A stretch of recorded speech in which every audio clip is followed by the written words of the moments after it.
नमस्ते। ये रोज़ प्लांट को मैं कुछ दिन पहले यही पॉट में प्लांटिंग किया था।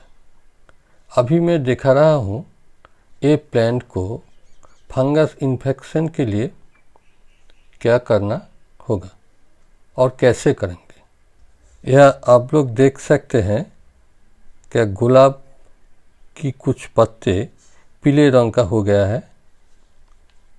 ये कभी कभी ब्लैक स्पॉट के जैसे भी होता है। ये सब फंगस इन्फेक्शन का ही निशान है।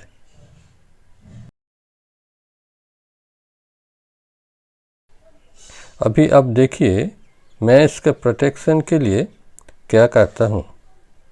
यह आप लोग देख के ही समझ सकते हैं कि ये बेबिस्टन पाउडर है।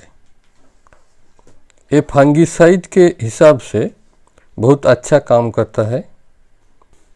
इस पाउडर को आप 1 लीटर पानी में 1.5 से 2 चम्मच तक अच्छे से मिलाकर पौधों के पत्ते और रूट्स एरिया में 10 से 15 दिन अंतर स्प्रे कर सकते हैं।